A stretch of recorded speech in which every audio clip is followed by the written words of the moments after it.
I'm Cindy, and I will be covering Chapter 13, the strategy of international business. Before we discuss the strategies that are used in multinational enterprises, we need to review some basic principles of strategy. A firm's strategy can be defined as the actions that managers take to attain the goals of the firm. The preeminent goal for most firms is to maximize the values of the firm for its owners and its shareholders. Firms need to pursue strategies that increase profitability, the rates of return the firm makes on its invested capital, and profit growth, which is the percentage increase in net profits over time. In regards to the value creation, it is measured by the difference between V and C. So a company creates a value by converting inputs that cost C into a product on which consumers place a value of V. Other ways to create value is by lowering product cost or making the product more attractive. Michael Porter notes that it is important for a firm to be explicit about its choice of strategic emphasis with regard to value creation, low cost, and to configure its internal operations to support that strategic emphasis. This convex curve is what is called an efficiency frontier. This shows all of its different positions that a firm can adopt with regard to adding value to the product and low cost. The operations of a firm can be thought of as a value chain composed of a series of distinct value creation activities.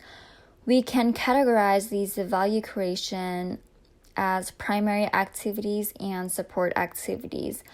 If a firm is to implement its strategy efficiently and position itself on the efficiency frontier, it must manage these activities effectively and in a manner that is consistent with its strategy.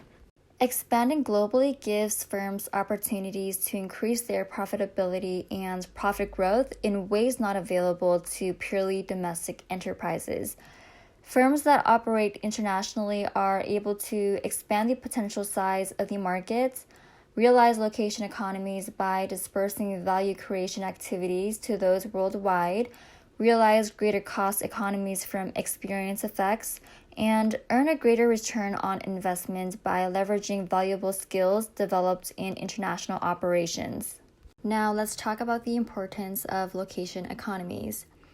Location economies are the economies that arise from performing a value creation activity in the optimal location for that activity, wherever in the world that might be. This can have one of two effects. It can lower the cost of value creation and help the firm achieve a low-cost position, or it can enable a firm to differentiate its product offering from those of competitors. Onto the importance of experience effects. Learning effects refers to cost savings that come from learning by doing. Any decline in the experience curve will be due to the economies of scale. This is the reduction in unit cost achieved by producing a large volume of a product. Attaining economies of scale lowers firms' unit cost and increases its profitability. So there are 4 basic strategies to compete in international markets.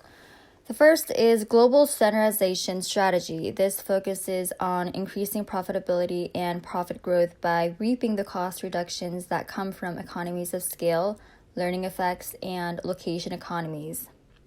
The second is localization strategy, which focuses on increasing profitability by customizing the firm's goods and services so that they provide a good match to taste and preferences in different national markets.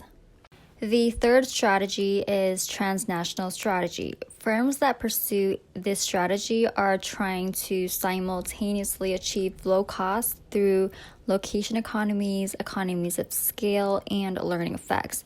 This is not an easy one to pursue since it places conflicting demands on the company.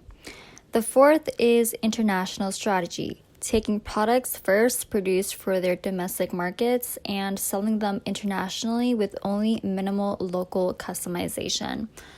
The best strategy for a firm to pursue often depends on a consideration of the pressures for cost reductions and for local responsiveness.